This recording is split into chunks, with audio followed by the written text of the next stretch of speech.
fired up.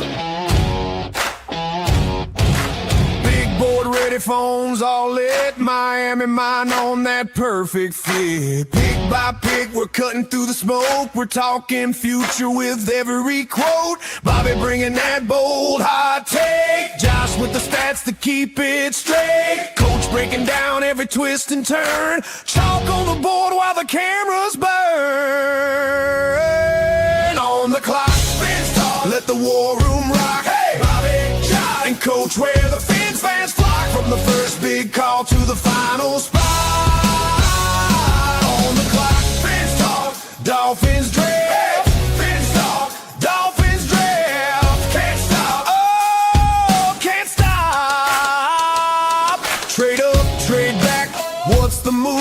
Who's that dog that's got something to prove? Sleeper in the third, steal in the late. Every single name could change our fate. From the podium buzz to the fan base roar. We're riding every pick like it's With the 11th pick, the Miami Dolphins select. All right. Man, that song gets me pumped up. I'm over here going like this. I'm like, let's ride. We got some Dolphins draft talk about. Major implications from yesterday. Welcome, Dolphin fans, to the Fins Talk Draft Show on the clock here on FTSN, sponsored by Caneswear. Shop everything Miami Dolphins, Heat, Hurricanes, Marlins, anything South Florida at Caneswear, 2655 South University Drive in Davie, Florida. Of course, if you're anywhere other than Davie, Florida or South Florida, if you're in Delaware or in Tennessee or in the Carolinas, in Georgia, Texas, wherever, Canada, Puerto Rico, you still go to caneswear.com. They'll ship it to you. Listen, I was on last night with Finn Standis, so I'm sure if you saw me then, I don't have to introduce myself, but I am Bobby Finstock, joined by Josh Wingate and Coach Vogel. Starting with Coach. Coach, how you doing, brother? Man, it's been a while since we've done one of these, and boy, have we had some news coming down the wire. Whoa.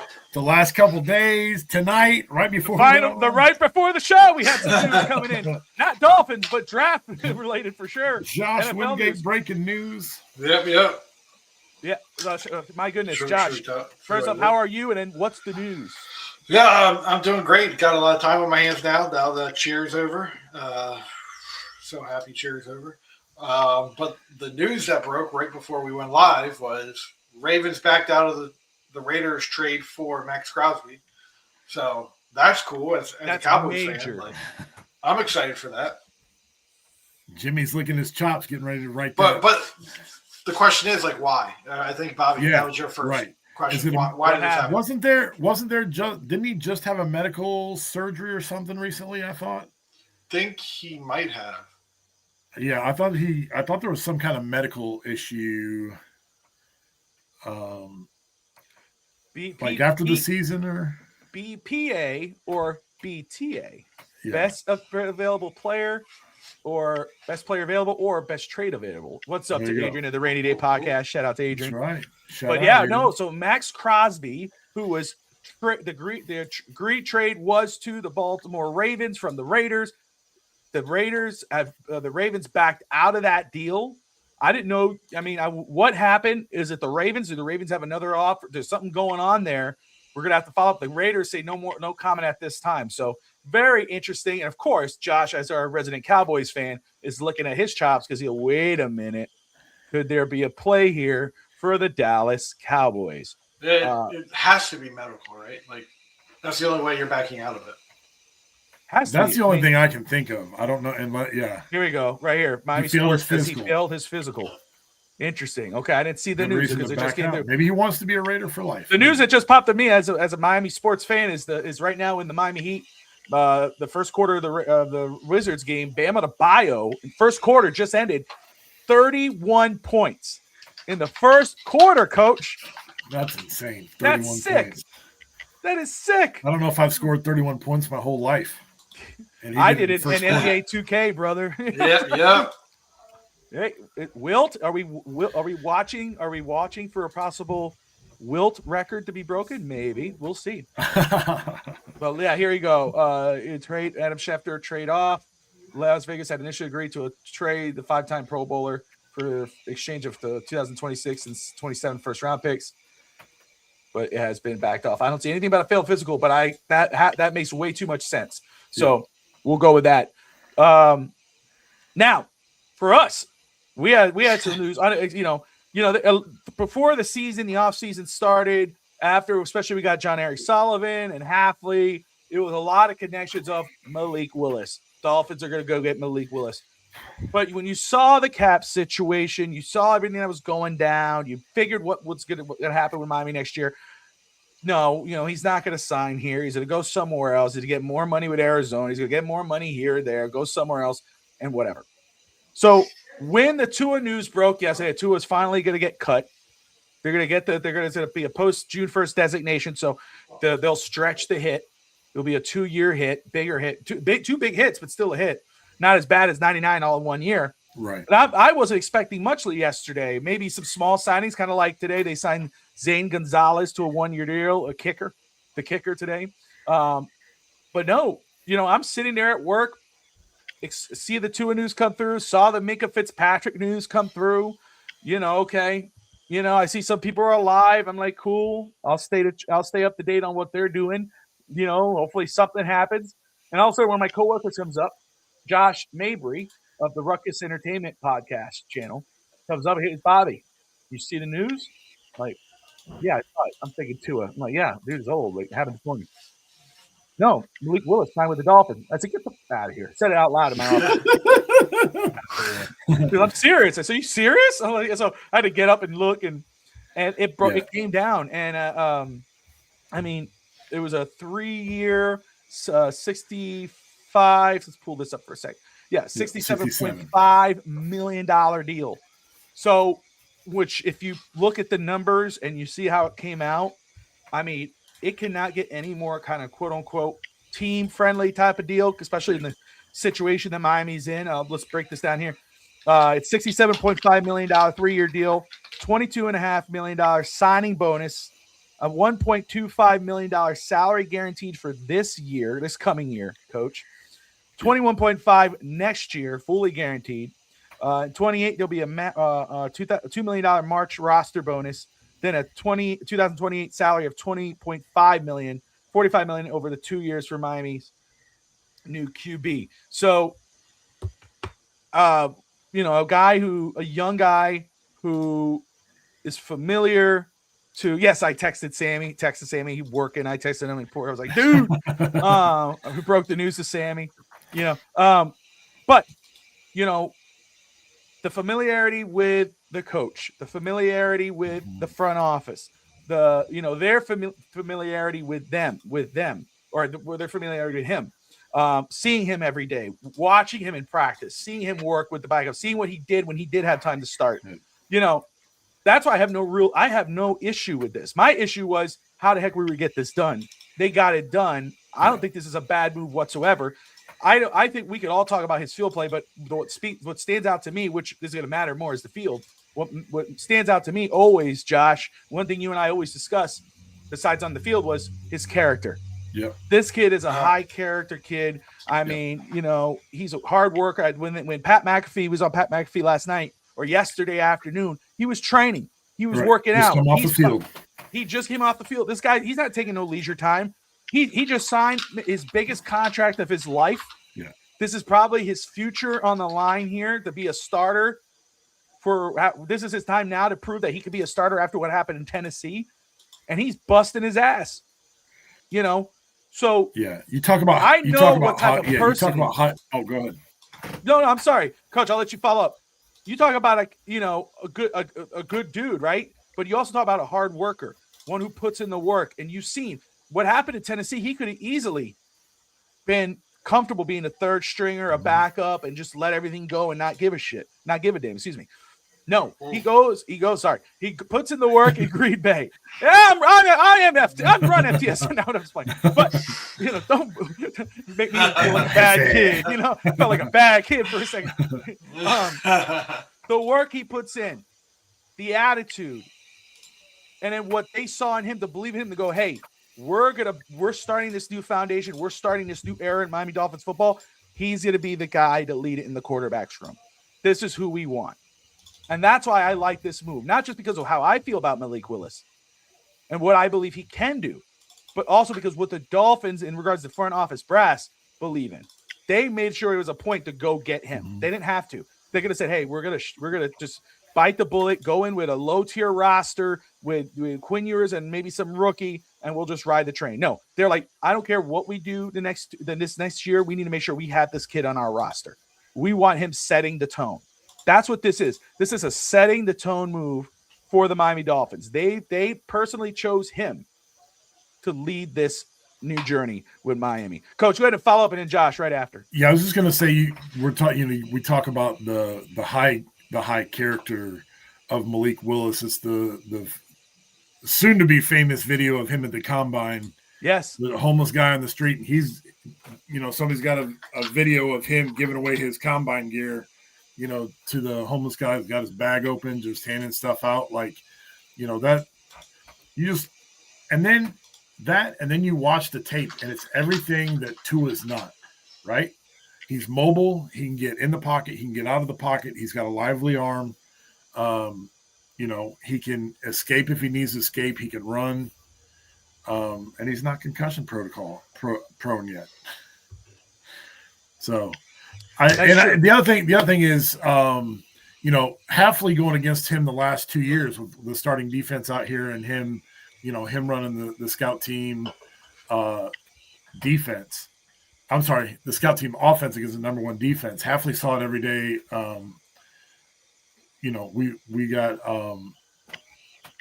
being able to see that. So that's why, to me, I'm not upset about it. I think there's some good thought process behind it. It's a decent contract. It's not going to handicap us 5 years down the road if it doesn't work out. Great point. Josh? Okay. I'm the biggest Malik Willis truther out there. Like, this is my guy. Like, I full-fledged stuck my flag to Malik Willis and said, 2021 draft, he was the number one quarterback coming out. I said I would have taken him first overall. I feel I was wrong in that aspect, but it was to what I saw on film. And I think the coaching that he got at Liberty was not what he was playing in spite of the coaching he had around him. But I just went back and looked at all my tweets that had Malik Willis in them. And I'm not much of a – if you follow me at all, I'm not much of a tweeter or whatever. A tweeter? So, first one, you can tell me anything you want about this quarterback class. When we are said and done, I truly believe Malik Willis will be an impact player in this league. And I still believe that. If you throw on his film and watch him, he has shades of Patrick Mahomes, where he's just throwing off his back foot and lasering the ball downfield.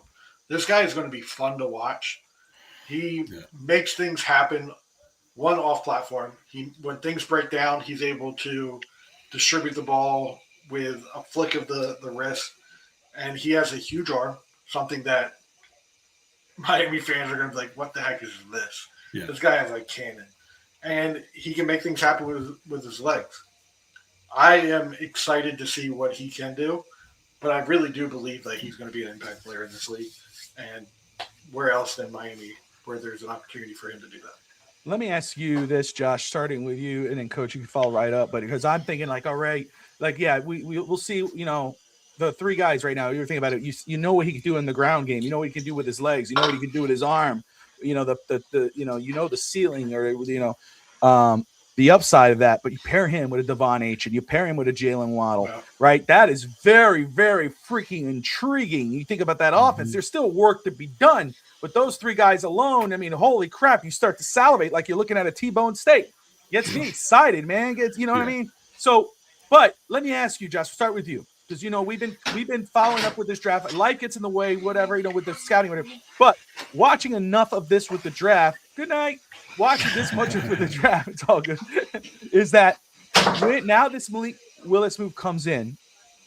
What does this move do for Miami in regards of the draft? How does it change the draft? Do they target now that they have to target weapons to come in and pair up with Malik Willis and company? Or does it go, now let's go ahead and focus on the defense? doesn't impact the quarterback position, because we had discussed even with Quinn Ewers that, hey, possibly a third, Ty Simpson you had brought up. I saw that. I have a big screen, but I saw a little comment. I know what you're talking about. Yeah. So anyway, you had mentioned in the past about, maybe Ty Simpson, if you trade down, he's there in round 1. Now that Malik Willis is there, we had discussed even before Malik Willis, 3rd round, you got one of those 3 picks. Hey, is Drew Allar there? Get him. Yeah. Nussmeier, Taylon Green from Arkansas, who's freaking, his measurables are ridiculous. Does the Malik Willis signing change any of that for you? I don't think Malik Willis changes anything. I don't think anything that's happened so far in free agency has changed anything of their approach for the draft, because I think they're looking at opportunities, and the first opportunity they get to take a great player, they're going to take it. Yeah. Whether that's quarterback, it's not going to be a kicker. I just trying to name off people that you got. Whether that's a tight end, whatever that is, they're going to find, because this core group of people that are at Miami now like to build rooms. They don't like to build a starting roster. They like to build a quarterback room. They like to build a tight end room. They like to get that room to be the best that it possibly can and have it be able to do multiple different things within that room. So if they have an opportunity to go out and they truly believe Ty Simpson is a quarterback for their future, they're going to take them. They have shown the ability to go out and do that. And I don't know how long your GM has been with Green Bay, but Green Bay belief is that Brett Favre is our quarterback. Let's go get Aaron Rodgers. Aaron Rodgers is our quarterback. Let's go get Jordan Love. Yeah. So they're not afraid to go out and get the guy that they believe in when someone's already there potentially to be the starter. Coach. Yeah, I would agree. I would think that signing him maybe takes a little less pressure off of the quarterback room, but I'd still expect them to pick up a quarterback at some point in time in this draft.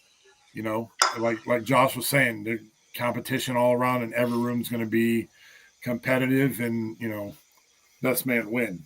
But with their familiarity with him, it feels, it does. To me, I was going to ask, this is the question I was going to ask you guys. Signing Malik Willis feels to me that it's not a total rebuild. No. Right? Like they still feel like they can win with some of the pieces that we have, and then kind of build in the draft. Hopefully we keep it as we're supposed to, and we're building from the inside out. I want linemen first. I don't want no cornerbacks. I don't want no safeties. I want my linemen. I already need a beer. What's up, Brett Lagasse? What's up, man? Haven't seen you in forever. It's been a while.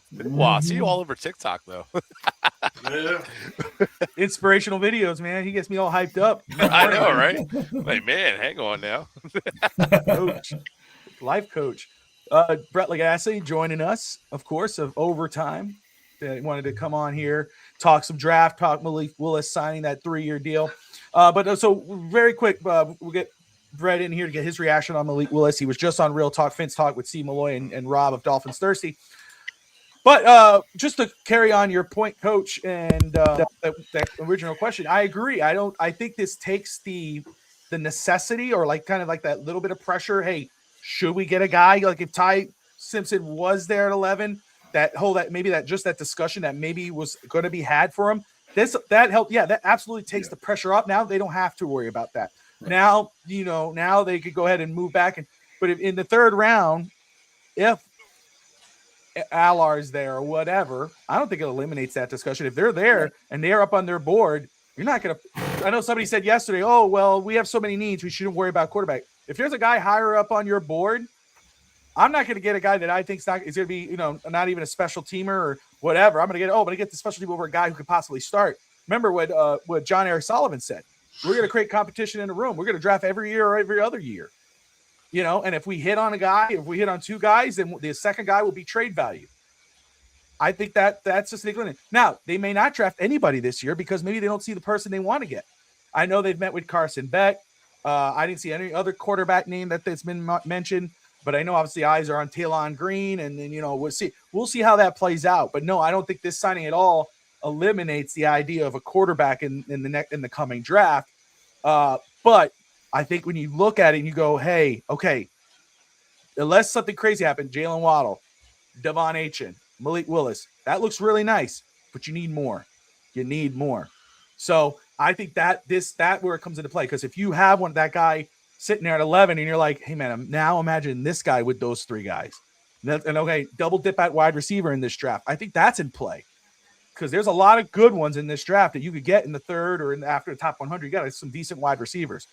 Brett, I know you just talked about this possibly on Real Talk Fins Talk, but what are your thoughts, man, on Malik Willis? What was your reaction when you saw it come through yesterday, and what are your thoughts right now? Well, Dolphins Thursday texted me that it happened because I was at work and I was like, wait, what? so I didn't even see it originally in real time. And hi, Josh. It's been a while, buddy. Yeah, how's it going? So, I think it's a good move. I actually hated the price at one point. But once I saw the breakdown, and actually this happened in real time on Real Talk, I was looking at it, and it's basically a 2-year deal. So it's half the money's guaranteed up front, half the money's guaranteed, or half the money's bonus, half the guaranteed his contract. I just looked it up, and after 2027, you can cut him pre-first, post-first, doesn't matter. It's his entire cap hit is fully cap savings, 0 dead cap. So basically, you just got your quarterback for the next 2 years, whether he's a bridge quarterback or backup. It doesn't really matter. And this year it's like 1.25 million base salary. So they basically just gave him cash up. They just said, here's a huge bonus to play this year. You're not going to get squat on your paychecks, but here's your bonus. You're going to get paid a nice chunk next year. And then year 3, we'll see where we're at with the quarterback situation. So at first I was like, that's a lot of money. Then I realized it's actually not that bad. Rob kept saying that it was your basic starting quarterback pay, your average quarterback starting pay. So I think he's right. So to me, it's actually a bad move because the way it's structured is the reason I like it. And then as far as what he's going to offer, I don't know. Josh and I saw him at the Senior Bowl. None of the quarterbacks blew us away at the Senior Bowl. Josh called it right on the money about Kenny Pickett. But I think Malik Willis probably showed the most leadership and drive out of all those quarterbacks at the Senior Bowl, though. He was the one that we all agreed. Every single one of us said the one who got better every day was Malik Willis, the one who continued to work and improve. And then he stayed after talking to people and talking to guys. And Josh, didn't he this day 2 that we were there? Did he stay after and throw more passes with a couple of receivers? Believe so, yeah. I thought we saw him out there, and he was one of the last ones to leave the field, which was telling that he wants to work and get better. Kenny Pickett, we didn't like. Desmond Ridder, we didn't like. No. And the other kid we liked just because he was big and had a cannon. It was fun, but yeah.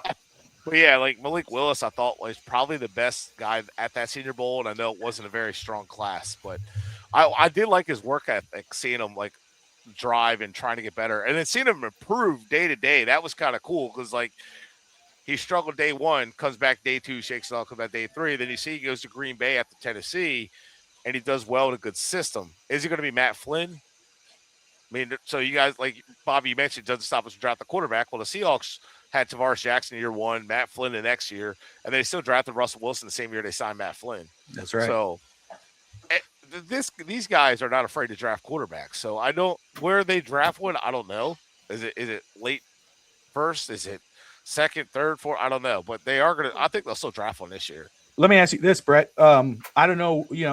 Where we've discussed the draft, but where you were leaning heavily on for 11. Does the Malik Willis signing at all, in your opinion, change what Miami may plan to do with their first pick? I don't know. I don't think they would have went quarterback at 11. I don't think I don't think they see Ty Simpson there at 11. I don't know.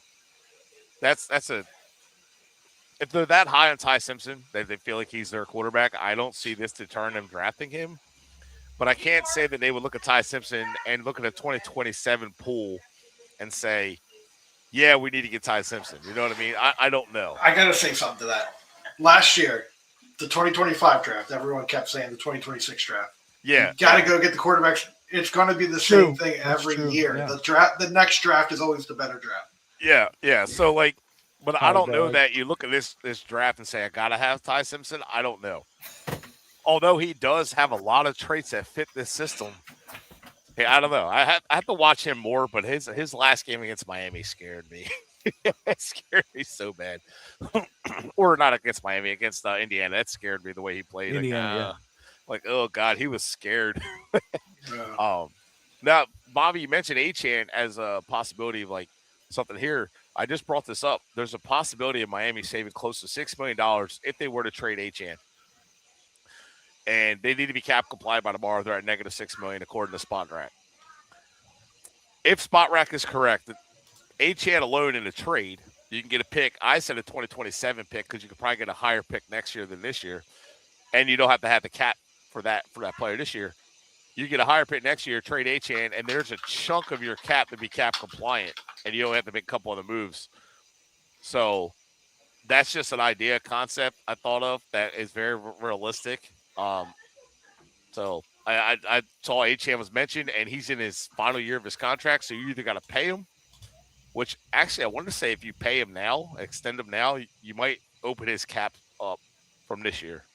Yeah. You know what I mean? I think you would probably lower his cap hit this year, probably change to a bonus, and then pay him the next couple of years. So it'd be like a 3-year extension, but really a 2-year extension because you're counting this year, if that makes sense. Yeah, I think they're going to work on that extension. I mean, So, but Those are two things in Achane. They can either extend them or trade them. So those are just two things that could open cap space. I'm just saying. I'll just say full disclosure. I'll let Coach follow right up. I'll just say full disclosure, and Bretton already knows this. Like, I'm not interested in trading Achane whatsoever. But for those who who say like, oh, they're not going to do it. My only fear to that is, even though I understand Brett's concept, is that, or the thing that will make sense of it about trading him, or the argument, I guess, for it, even though I'm against it. I don't think it makes sense. Pair him with, he's your top player. You pair him up with Malik. Obviously, signing Malik shows you they're not looking to shit the bed next year. Right. But right. John Eric Sullivan did not draft Devon Achane. Coach Hafley was not a part of drafting Devon Achane, so he's not really their guy. Even though John Eric Sullivan did make a point to mention Devon Achane and Jordan Brooks when he mentioned about taking over the Miami Dolphins. But good point and good thing to push up. Let's see. Bam Adebayo has 43 points at halftime. So there you go. We are on Wilt Chamberlain watch.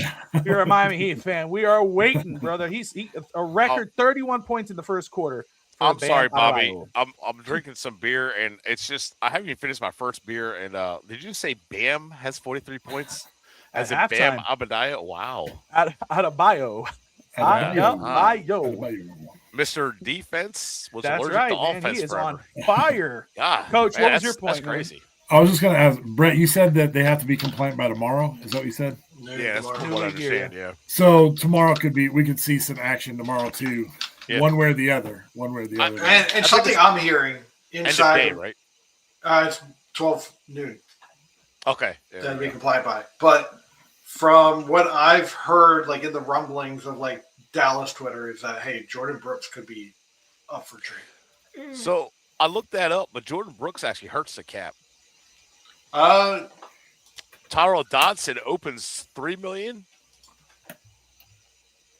No, I'm no cap expert. I have to rely on these. I think it depends when you do the trade. So the trade, now they already designated their post first. So let's see. Let's bring it over 2026. So it would be okay. So no, I mean they would save $8 million in cap space if it's a post June 1st. Yeah.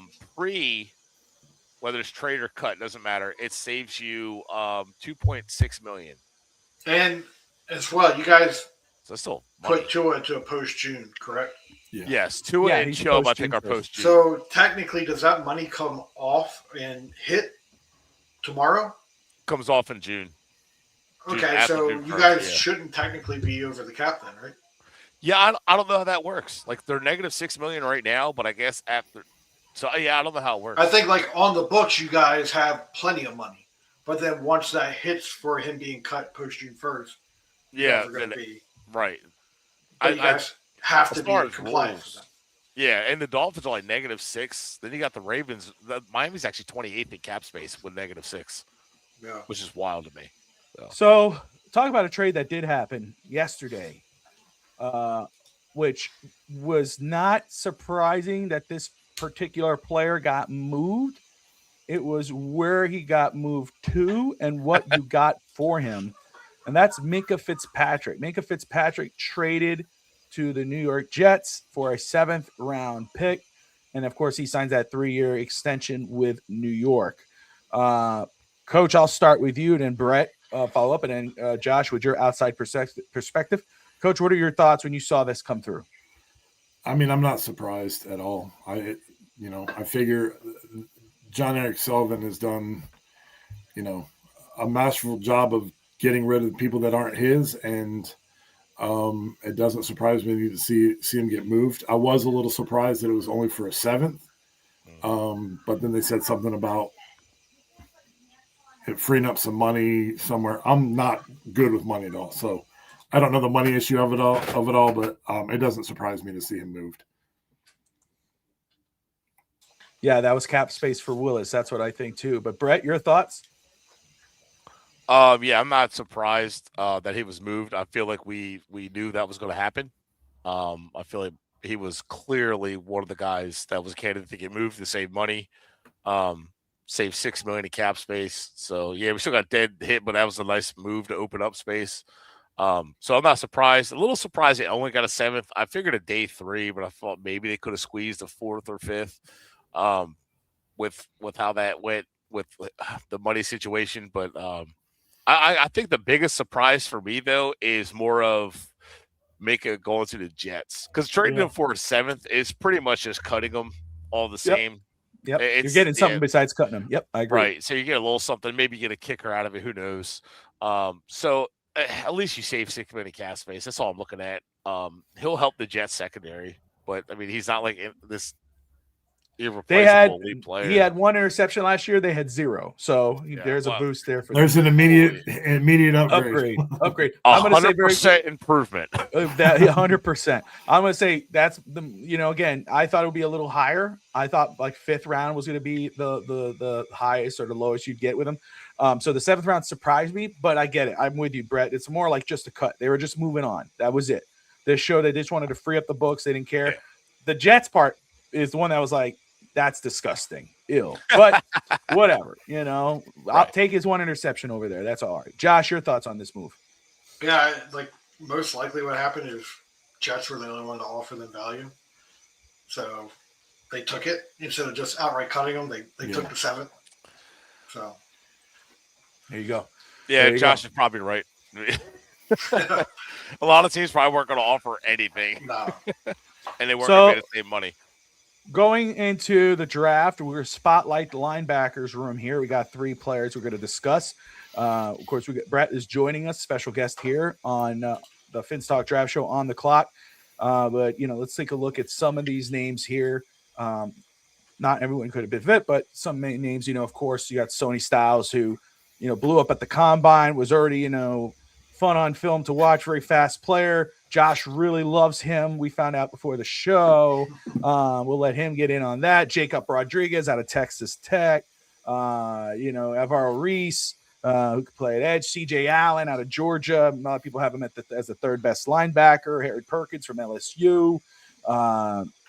Anthony Hill Jr. out of Texas. Coach loves him. Tyree Sapp, edge rusher as well at linebacker. So a lot of names there. So what'd you say, Brett? I'm sorry. I like Tyreek Sapp. Ooh, then that's awesome because you could probably touch on him a little bit. But before we get into specific players, Josh, I'm going to start with you here, man. As you started watching linebacker film, you're the infamous or infamous, whatever, you're for your edge beliefs this year. What you think about the edge class? What do you think about the linebackers class? So I've started watching Jake. What is it, Golday? Yeah. Oh, yeah. Golday, whatever. Golday. Sonny Styles. I've watched a little bit of Jacob Rodriguez, watched CJ Allen, and I'm expecting big things from this linebacker class. And I'm not. So this was what I came in with when and I feel like I'm just being a hater of this draft class, but I just feel like this group of high-end talent just isn't high-end. We're getting a lot of low-end talent compared to last year's draft or years previous, and then we're saying, oh, this guy's this guy's that. Sonny Styles I watched him against Michigan. I watched him against Wisconsin.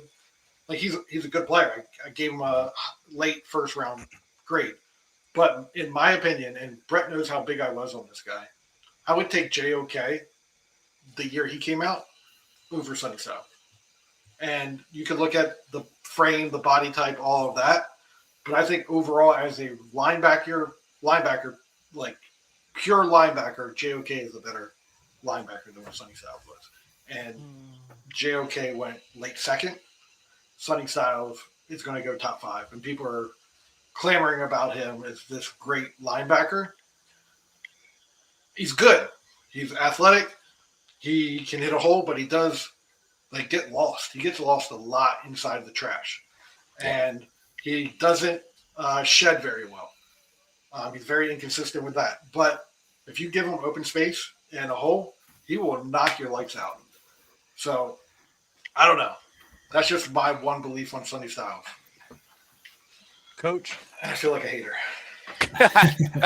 This is true. So when I do when I'm watching film, I kind of find the guys that you guys have watched or are watching, and I try and find people that aren't in there so we can cover more people. So I did watch Jacob Rodriguez. I watched Bryce. I don't know how you say his name. Bocher out of Oregon. Bocher. Yeah, from Oregon. Yeah. Yeah. Bocher, Harold Perkins Jr. out of LSU. And then what was the kid from Texas? The Anthony Hill. Anthony Hill Jr. And so, I watched Jacob Rodriguez is one of them that I watched last. I wanted to watch other guys first. And I kind of had a similar feeling to Josh that I didn't see a wow factor with a lot of those guys. And I thought maybe I just wasn't watching it. And then you put on the tape of Jacob Rodriguez, and it was like, wow, this dude, this is fun. It's like watching a dance, man. He was all over the field and high motor type of guy and stuff like that. But I do think you probably have, 3 or 4 guys that are in that, top of the class, and everybody else will kind of thin out from there. But I mean, there's guys that are, some of those guys that I watch, if you can get them, day 2 or day 3, they're guys that can contribute for sure. Absolutely. Brett? So Josh, to touch on this point about Sonny Styles for some people, as a Ohio State fan, I like Sonny Styles, but there's a little Jerome Baker to his game, where he's really good in one direction, downhill and fast. When he sees it, it's done. He will get off the block. He will use violent hands. He will make a tackle. But if he has a hard time, I don't want to say a hard time changing direction, but he's 6'5". He's Channing Tindall. And he has a hard time getting to turn direction. And so if he gets going one way, like on a screen, it's going to be hard for him to flip and go. So I like Sonny Styles. I think he will get overdrafted. I think he can be a good player. But one thing to keep in mind with him is he's a converted safety. He's a freak. Like when you're drafting him, you're drafting him based on pure potential of what he can be, what he can become. But I think there's a high ceiling. I mean, him and his brother both ran his brother ran a 4.27 and he ran a 4.32 or something like that. 6, I thought. Oh, and he's fast. He is explosively fast for a linebacker. 4.46. So like he shouldn't be that fast for a guy, but he is a little slender frame, although he is built like a linebacker. Yeah. I think he's better outside than anything. I think there's definitely potential with him. See, I'm trying to touch on one of the guys that you guys haven't touched on yet. Let's talk about Tyreek Sapp. You're talking more of a guy who's a tweener. He's going to play inside of that. He's going to play a little bit of the edge. He's going to play off the ball. He's not overly athletic, but he's strong at the point of attack. The dude is thick. Like he is like I'm trying to think of that Cincinnati edge rusher that he looks just like him built wise, but he's strong at the point of attack. He's kind of like not athletic like Dwight Freeney or anything like that. What I mean, but he's built a lot like him, where he can get under offensive linemen, under the blocks and all. And he's a little inconsistent though. But I think again, you're gonna talk about he's gonna be more of a day 3 guy that I think you can kind of grab, fill in, and he can probably come in as a situational pass rusher kind of thing. All right, so let's go ahead and we'll get into our first linebacker here. Let's see. Who do we go to?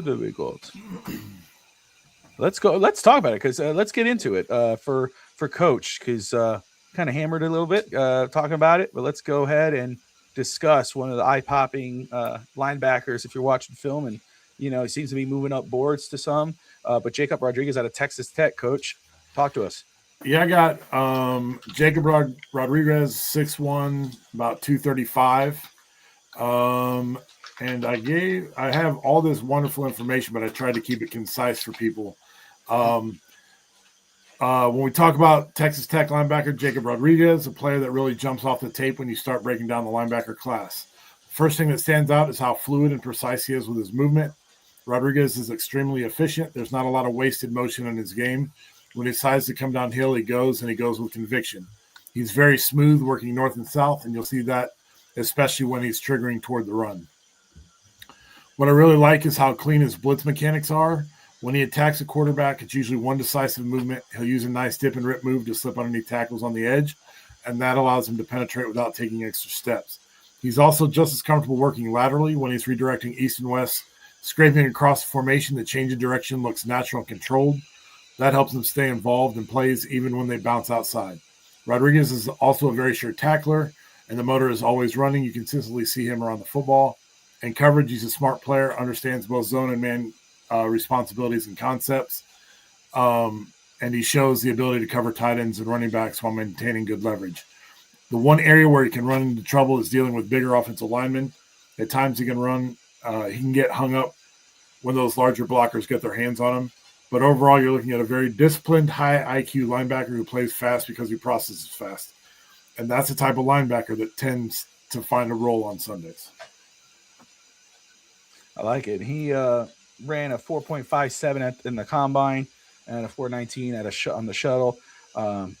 He's a guy that seems like everybody's starting to kind of come around to. He seems like going up boards. He runs with a classic type of linebacker.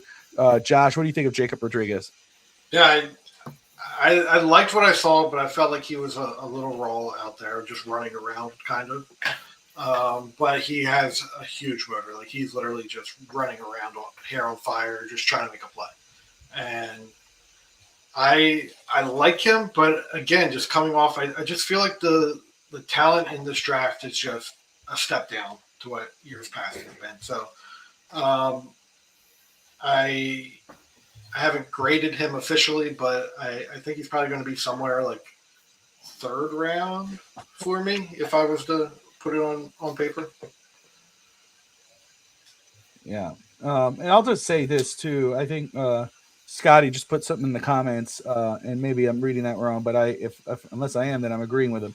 And what you're saying, this is why this draft is great. Like I know people are like, oh, number 11. There are a few guys that if they fall to 11, that you're like, go run to the board and grab them. You're good. If one of those few guys that are there that are not on that at that spot at 11, this is the perfect draft to trade down, get an extra second, get an extra third, an extra fourth, because that's where the bread and butter is. Like, yeah, this is not a top pretty draft whatsoever. I'm gonna go and get this guy when this guy probably is a mid-rounder or low, not mid-rounder, but a second round or whatever. Trade down from your pick, get to the top 20, and then go and get an extra third and get some quality players because there's not really a lot of those guys that are gonna pop on screen for you. Not saying that the guys that don't pop on screen aren't going to be some big guys next year or a few years down the line. They could, but I understand that like Josh's point, this is what this draft is. That's why, I am absolutely on board that if one of those top guys are at 11, and let's say Miami's like, you know what? Yeah, for instance, Caleb Downs is sitting there at 11. It's hard to even think about passing up on him. But, all right, maybe we could get McNeil Warren or get Dylan Thieneman in the 20s if we move down. and you go in and do that. Same thing with wide receiver. Oh, Jordan Tyson, Carnell Tate, whatever, right? We brought Carnell Tate. We discussed, me and Brett a week ago. But let's say one of those guys are there at 11, right? It's like, damn, man, we could really use a receiver. Well, guess what? Chris Bell, Chris Brazel. You know, there's other guys you can get in rounds 2, 3, 4, 5 later on down the line. So this is a good draft to not have to go in the top 10. What about Mekhi Lemon? You taking Mekhi Lemon? You know, I'm trying to do is like a little interview here. yeah, I know. I saw your. I remember now. I just remembered now your text. I'm actually going to start. I've watched very little of Mekhi Lemon. I did see his interview. I want to watch his interview. I did see some of his comments. Don't watch it. It's creepy. But I do. I am going to watch his film because I know a lot of people hiring him. They say he's similar to Amon-Ra St. Brown. I hate doing comparisons. I don't think those are fair. But I'm going to watch him, so I really can't answer that part. But I know how you feel about him after that interview. So and reports out of Combine is that his interviews were awful. Like people are really scared off by him. So I wouldn't be shocked if he's one to fall in this draft. But like to what you were saying, I feel like there's like 5 guys that if they're there, I have to take them. Reese is one of them. I think Reese. Reese, yeah. Mendoza, obviously. I think I really like Mendoza. Love is another one. I think Love is one of the best running backs to come out in a little bit of time. Like, what's the guy in Atlanta right now? Bijan Robinson. He's better than him. And I was bigger on. I can't think of these guys' names right now. Bigger on the guy in Detroit than I was Atlanta. Jahmyr Gibbs. Yeah. No, I'm going to say which one you talking about here. Gibbs. I was bigger on Gibbs than I was on Bijan. Bijan, and I think Jeremiah Love is better than both of them. Don't make me do it. What's that? Don't make me do it. Talk about Gibbs. I love Gibbs. Gibbs was my number one. Oh, no. I love Gibbs, but there's players comparing to certain running back to him. And I was like, stop it. Stop. They're not the same player. But I feel like Reese, Mendoza, Love, who's it? Caleb Downs, and Maoga. Is that how you say his name? Yeah. Big on him. And I'm a big Fano guy as well. I think Fano is one of the top offensive linemen in this draft. People are kind of down on him, but watching him, he was a stud. So there you go. All right. So for Josh is going to town, so we'll let him hold on to the mic and continue here, and we'll go ahead and talk about Jake Golday now. Josh, this is your guy. You watched him. You asked me, does it have to be a guy that I like? And so I was like, ooh, this is interesting. Because I couldn't talk about anyone then. Yeah. Josh hate gate. I like it. But yeah, Jake Golday. Golday profiles as a box-oriented off-ball linebacker who has shown some ability to contribute situationally as a pass rusher. He also has been utilized in wider alignments and nickel packages and has demonstrated the ability to generate pressure from attacking downhill. His motor will show up at times, and he can bring effort within the structure of the defense. However, his overall athletic profile presents limitations that project challenges at the next level. His read and reactability is a concern as he can be slow triggering and processing developing plays. His movement can appear stiff and laboring when getting started, and he lacks sideline-to-sideline range. Projecting more as a confined box presence than a pursuit linebacker, his change of direction is slow, which impacts both pursuit angles and his covered transitions. In space, he has not yet displayed consistent open field tackling ability, which raises questions about reliability against modern spread offenses. Coverage usage has preliminarily avoided him in man-to-man responsibilities, reflecting limitations in space. Overall, how do you say his name? Golday shows flashes of motor and situational pass rush capabilities, but concerns with processing speed, range, fluidity, could create challenges adapting to the speed and complexity of the NFL game. So yeah, not big on this guy. He was one of the top tier guys, and watched him. And I'm like, ugh, really? We're liking this, but don't. I love his size, dude. He's got measurable. Oh yeah, he's very good size. Like, perfect for a linebacker. What is Showing explosiveness, but I'm really looking forward to watching stuff because when I saw his size, I was like, oh, you know me, I'm like, I was like, move up, let me go watch this. So very interesting. Your take, Brett. What were you thinking? Of Golday? It's mind you that linebacker was a Scooby Wright out of Arizona. A little stiff hip. Good linebacker, but he's high hip, stiff, hard to change direction. I think he's not like he's definitely a starter in the NFL. I just don't see him holding up in coverage very well either. I don't see. I feel like he'll be attacked in coverage. I feel like ultimately, especially early on, he'll be a 2-down linebacker. So the guy, and it could just be because he got traded to the Cowboys last year. Logan Wilson came to mind with him. Yeah, I can see that. Yeah, good linebacker, good starter. He can do certain things really well, but overall, So the comment I made was he looks like that old. I'm always going to have one of these comparisons here. He looks like that old football coach that's trying to show you how to play the position. So when he's in position, he's sitting there and he's hard to get going. And it's kind of like he has old coach arthritis, and it's just hard for him to get started. Yeah. The old bike shorts on. Yeah, it looks exactly like that when he's getting going. Shirt tucked in, belly sticking out. Please. Metal There's this guy on TikTok that does baseball stuff. And he's Italian. He does Italian stuff, but he's also doing the baseball stuff. And it kind of looks like he moves faster, but it's kind of like that of what you expect. But he's like that old school coach that's trying to show you, but he just can't get started. Because he takes when he's set back, he takes forever to get going. But when he's rushing the passer, he's off the snap. But outside of that, I don't know if it's coached or what, but it takes a while for him to get started. So what we're gonna do here, everyone, I got one more, guys, and we'll get into our mock draft. Scotty says I like Monroe Freeling as an OT2 and would take him at 11. Hog Dog asking Monroe play right tackle. I believe Monroe could play both sides. He can move to the left, he can move to the right. So absolutely. But young, he only has experience at left tackle. Yeah, so. He is. He's young, and so that's why, for me, I don't know about 11. If it's a trade down, then I would consider that. Dad Dean says hopefully Miami could trade down and add another top 100 pick and then draft the offensive guard later on. Is he from Penn State? I'm trying to remember here. Who? Is it Leone or Leone? Let me see. But also Vega Leone. Yeah, Vega from Penn loan State. From Penn State. Yeah. But we're talking about the talent at the top end is just not there. How many people are going to want to trade up to get to that?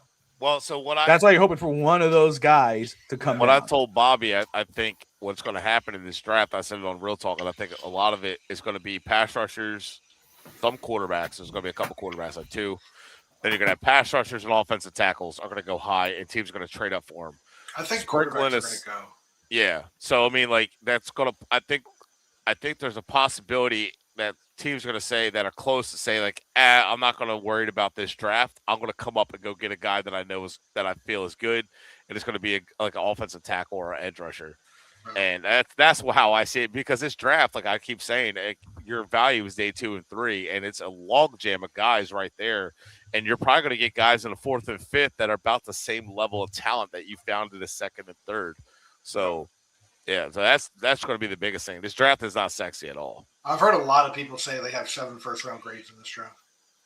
I don't even see it. I see 2 or 3, to be honest. But I mean, but every year there's never 32. How many people are always surprised at that? Josh, you know that. Well, there has to be 32. No, there has to be 32 players taken. Yeah. They don't have not all of them are going to have first-round grades. Yeah. So let's go. So for me, I'll get through mine fast because I want to get to the mock draft. We're almost an hour in. It's been a great show so far. Obviously, a lot to talk about with Malik Willis and what Miami will do and what's going to happen tomorrow when it's officially the new league year. I got Anthony Hill, the Texas linebacker, 6'2", 238 last year. 70 total tackles, 4 sacks, 3 forced fumbles, 2 INTs. He ran a 4.51 40 in the combine.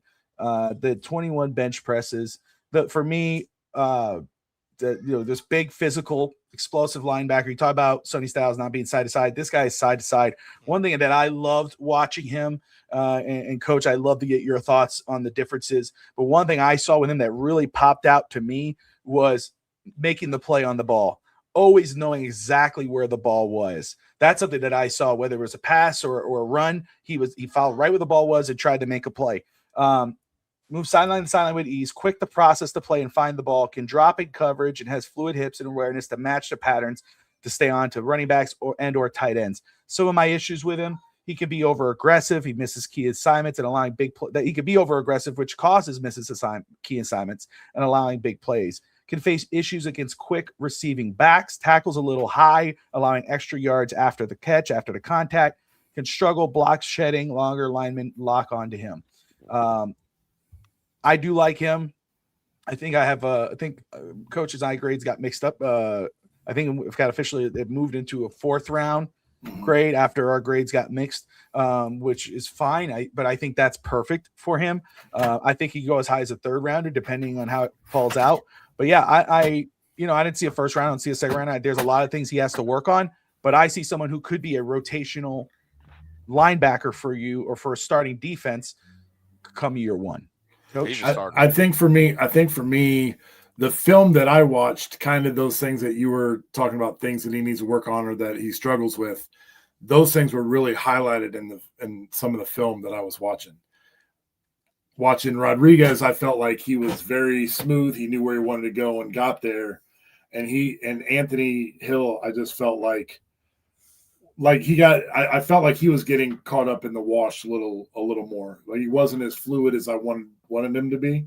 And he was the very first linebacker that I watched. So that might be one of the reasons is I was looking for things a little more like in blitz. I wanted to see him, see ball, get ball. And it looked like he was getting caught in the wash or one time I think he was blitzing and the center was right there and he's like, I don't think I want to go this way, and then tried going outside or if it was a stunt or whatever, but he never got there. So he just looked a little more, I don't know. I use the word clunky.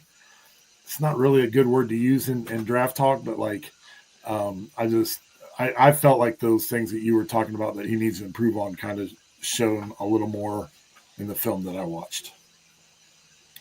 But I definitely agree. I like the size and his ability to make plays and find the ball. There you go. But let's see here. I agree though with Scotty, with Savanea. I'd like to see him move back to right guard. Hopefully they could get somebody to push at left guard. I think it would be better for Savanea to go to right guard. All right, so let us go ahead and get this ball rolling here, and we'll go ahead and. Brett, you may disappear, but I'm going to bring you right back. Just bear with me for a second. And we'll go ahead here. He did disappear. Oh, that was Brett Legassi, everybody. He's gone for the night. I'm just playing. Hold on, figure this out. And but as we see here, we are let me go ahead and put this here. Bear with me. We don't need 2 people. So while you're doing all that, like Cowboy Twitter is going crazy right now. There's conversations of us backing out of our trade. With Green Bay, not trading for Rashawn Gary. There's also what ripples from the Raiders getting Max Crosby back and all the free agent signings that they had. Yeah. Are they going to be able to keep him? There's a lot happening. And then also I'm in Ravens Twitter as well because I used to join Raven lives all the time on Twitter. So watching that meltdown and Cowboy excitement and then all of that, it's interesting right now. It's a great time to be a football fan. Always. According to Spot Rack's Twitter, they have they just lost $30 million in cap space. The Raiders did. Yep. The day before they're gonna get compliant. Holy hell! Well, and everyone's saying Dallas shouldn't Dallas shouldn't offer much. Well, Dallas is also Dallas is 31st in cap space at negative $15 million. They, So that's from what I understand, they're even. so that's the spot rack where they're at. So they could have already called up. Spot rack hasn't called up the numbers. So there's a lot going on, but that's wild. This is fascinating. This close to. This is exciting. Yeah, exactly. Work in the front office. I know. All right, so I'm going to go ahead and let me see if I could leave the comments up there, and so we could get to see. I'm going to zoom in here. So again, we are using the sticktothemodel.com draft simulator. Used it the other day, ran it a couple times. I really like it. It's different. I kind of like how they do it. So we're going to roll with that. We're going to roll with their board. We're going to see how it plays out. We will consider some trades. We won't go too crazy though. But we'll kind of see how the board falls, and we'll discuss if it's going to move. This is how it plays. It's not like, again, this is not going to be like, oh, Josh gets a turn, Coach gets a turn, Brett gets a turn, I get a turn. No, we're going to work together. We're the war room. We're the war room, right? So we're going to try to talk each other into certain players, and if we agree on one guy, we're going to agree. It's not going to be perfect. Not everyone's going to love it. So do me a favor. If you don't love it, shove it. No, just playing. If you don't love it, put it in the comments there below or after the show. Let us know, hey, man, I would have went this route or I would have went that route. No, I agree. Because we read those. Yeah, we read those and we do think about it. And, again, this is really cool because on April 9th, 10th, and 11th, I think I got the dates right. Forgive me if I don't. We have the epic mock draft with Draft Professor. The Fids Talk Draft Show and FTSN will be live Thursday night we'll be running round one with 33 other podcasts. 32 teams will be represented by 32 other podcasts. We'll be representing the Miami Dolphins. We'll do all of round one on Thursday. Then Friday night after work will be rounds 2 and 3. And then on Saturday morning, 10 a.m. Eastern, I believe, we'll be live for 4, 5, 6, and 7. And will be a lot of fun because we could be talking about a pick, Josh or Coach or Brett. Brett's maybe join us, whatever. We be looking at 11. Damn, this 11. All of a sudden, we get a message. Hey, we're interested in this trade. Would you take this? Or, hey, maybe we're watching rounds 2 or 3 go down, and we see a guy who's going, and we go, maybe we should make a move here. And we go ahead and send them that message. It's a very interesting thing. I think this, I don't know, they've been doing this for a few years now. So I'm excited. So make sure that you guys hit that notifications bell. We already have the episodes set up. You probably see them on there, the Epic Mock episodes set up for this next month, and we're excited. So we're going to use this as a training tool, possibly. So let's roll. Obviously, we know we got a quarterback. Does not eliminate a quarterback, but we know we got one, so we don't have to force ourselves into one if we see that there's a better player on the board in the mid-rounds. Interior offensive line, absolutely need. James Daniels no longer here. Yep. Offensive tackle. If Austin Jackson is gone, we don't know what the deal is. Maybe we'll get some clarity tomorrow. We need a tackle. I think double dipping at wide receiver is a possibility. Double dipping at corner, depending on Rasul Douglas and Kader Kohu. Safety, linebacker, edge, a real need. Basically, running your whole back, football team. Possibly. Yeah, tight end. So, but there's more that, goes up the board, for more desperate needs. So let's go ahead. We're going to start this draft. Let's see. I did not run this multiple times, so it should allow me to do it. It's not going to let me to do it. But let's see. Let's see if I can do this fast here. Oh, boy. Boy. Continue with Google. Yeah, just do it with Google. Make this quick and easy. And let us know what's the first street you were born on, your first pet's name. I know. Yeah. The first girl you kissed. My wife. No, get me in trouble, bro. Good call. Good answer. Right, I'm signed in. Hey, all right. So here we go. So we're gonna just start this off. As you can see, their board on the right. I like this. It's a little more zoomed in. Hopefully everybody, especially watching on the show or in the comments, could see it. I really like it. Got Manzano popping in here. Got Dad Dean, Hog Dog. We had Scotty earlier. Appreciate Scotty. Everyone who's watching, it's appreciate Hog you. Dog. Remember, Hog Dog. Yes, remember we said hot dog. It's Hog Dog 165. Commanders fan. Is that Right, a Commanders fan? Is that a Commanders fan? I don't know. We had Sammy popping in early. So everybody who's watching, we appreciate you. If you're watching other than YouTube, come on over, hit that like and subscribe button. We appreciate you guys. Again, watching the Fids Talk Draft Show here on FTSN, sponsored by Caneswear. And, let's get this ball rolling, huh? So let's go ahead. We're going to start this up. Look at Anthony. Anthony says, I'm staying away from Caleb Downs at 11. There you go. But only one coach. One person has said that he had degenerative Achilles. Yeah. That's everyone else for that reason. For that reason alone. So someone could say, I'm staying away. Let him fall. What side are you using? Rob, I am using the sticktothemodel.com draft simulator. So stick to the model, one word.com. Awesome site. They got a lot of cool features here. Cap rooms, free agency, how to do a trade, extension. I really like it. Clock. No, yeah, that's right. That's right. Josh, mark it. No, just fine. All right, so here we go. We're gonna go ahead and start this up. Put it on the board. Not using Draft Professor yet. I still have to practice on that one. I want to use one that I kind of used already. But there we go. We're gonna let this run out. Oh, I like that. I like that. There you go. So scroll for me real quick. Look, as you can see right there, first off, right here, that blows. It was so close, yet so far away. Ruben Bain and Mauanoa off the board. Jordan Tyson went to the Saints. Bain went to the Chiefs. The Browns take their right tackle, Francis Mauanoa. Jeremiah Love goes to the Commanders. Caleb Downs goes to the Bengals. The Bengals. Let's see if I could find this here. Here we go. I don't know if you guys see that. Fernando Mendoza, of course, going to the Raiders.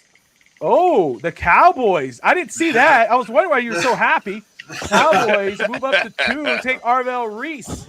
David Bailey going to the Cardinals. Carnell Tate goes to the Titans. Spencer Fanu going to the Giants. So there you go right there. Let's go ahead and get back. That's such a Giants Don't want to mess this up. All right. So here are the guys available to the Miami Dolphins right now, okay? We're going to look at the trade offers, but let's go ahead and look at who's available. Sonny Styles, right? Sonny Styles is still on the board, outside linebacker for Ohio State. We know what Josh was just talking about with him. Mansour Delane. These are two guys, Jamad McCoy, corners on the board, Makai Lemon, Peter Woods. There is Vega Loan, offensive guard out of Penn State, even though I would be more comfortable moving down, and then I could grab him. Mm-hmm. But, so, if you're looking at this, we got some trade offers. Is there anybody right now, Brett, I'm going to start with you. Is there anybody right now, see here, does anybody have a fan playing? I just want to make sure I'm not crazy. It's not me. It might be the drum or the washer. Sorry. Okay, so... yeah, it is. I was like, what is that? Okay, just want to ask. Okay, Brett, we'll start with you. Is there anyone available right now that you're like, man, I would run to the board for that guy? Man, I hate to go a linebacker that early, but Sonny Styles in this draft is one of the best options. Like, okay. I'd have to see what somebody's offering me for trade, but that was hard to pass. Okay, and I'm not trying to wear my Buckeyes hat. I swear. No. It's good. That's good. But like you said, you got to check the offers, right? Coach, anybody here that you would be like, no, grab him and go? No, I'm trading back. You're looking to trade back. For my offensive lineman. I think Delaney is the only one that I'm looking at that I might stick and pick with. I mean, don't get me wrong. Like, looking at this and knowing, like, hey, there's going to be an obvious drop-off with Styles. I might consider Styles here, but it's going to depend on what the value is in that trade. Yeah. So what's cool about this, you get all the trade offers right in front of you. Okay. Cleveland is offering you the 24th and 39th pick to move up to 11. So you get the 39th overall pick in round two, just to move down to 24. The Detroit Lions are offering you 17 and 50. The Raiders are offering you 14 and 67. Raiders don't have 14 anymore. They don't, do they? That's right. They lost it. So we're going to ignore that one. Yeah, well, hang on. Count it as the Ravens, because if the Ravens have that pick now, the Ravens would be interested in Styles possibly. So to start it out, the Eagles are offering 23 and 54. Lemon Dropper says Styles is way too good to pass up on here. So, Josh, I know how you're feeling here. Again, let me just go ahead, just because it's bothering me here. I'm going to get rid of the Raiders. That would have been the one I went with. Okay, yeah, I know. Well, what's cool, if you look on the right-hand side, it kind of gives you percentages in regards of value. You know, if you look at the Eagles pick, the Eagles trade, it says 97%. But if you go to you look at the Las Vegas Rams, you get the 13th and 61st, and that's 117%. I like I'm going to be honest. I'm okay moving down to 13, kind of seeing but you get that extra 61st pick. The only reason why I like Cleveland's trade, even though it's moved down to 24, is because you get the 39th pick. You get an extra second-round pick. Right. So do what Alex would do, trade down. Yeah, Alex, right? Trade down. But you're moving down 13 picks to get to extra 39. So, but in this scenario here, to me, if you're picking up an extra pick after 15 or so, I think it all starts meshing in the first as far as talent level goes. Yeah. Just from my perspective. I'm cool moving down to 13, seeing who's still available, because then we get the 61st pick added. Maybe another trade comes through, maybe not. But I'm cool moving down a couple spots here. And this is what I'll say. I like that too. I would be willing to take CJ Allen later in the draft than take Styles right now. And I think what you're going to get from Allen is leadership. Honestly, one of the best leaders in this draft. So I like that. Dad Dean, Hog Dog says take the Rams offer. Dad Dean says take Detroit's offer and take Vega Leon, the offensive guard out of Penn State. So this is it. Let's go ahead. I think we're going to make a trade here. We just got to figure out what trade we're going to make. So which one? I'll say, Brett, if you had to make a deal, what deal is yours? I like trading down to 13. I do like that. I only trade a couple spots and getting 61.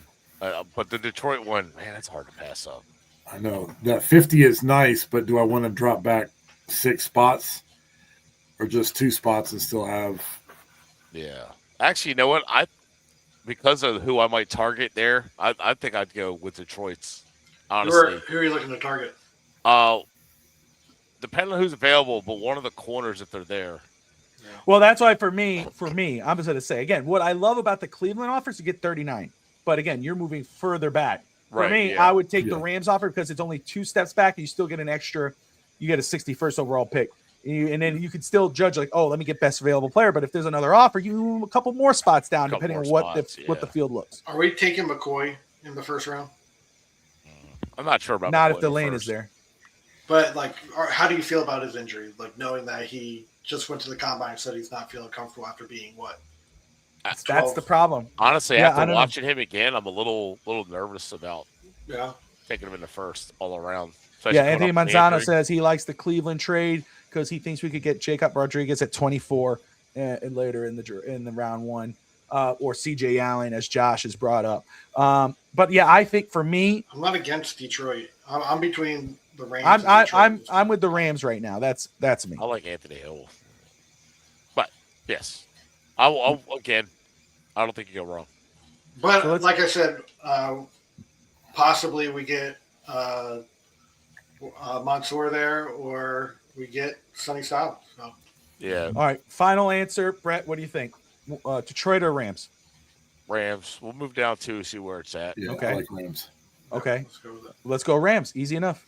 They'll probably go Sonny Styles. All right. Oh, look. Look, there he is. And McCoy come off. They doubled up on corner. Yeah. Wow. All right. So. And now you got Sonny Styles available. I'm not giving it to Buffalo. I'm never looking at Buffalo. Yeah. 23-54.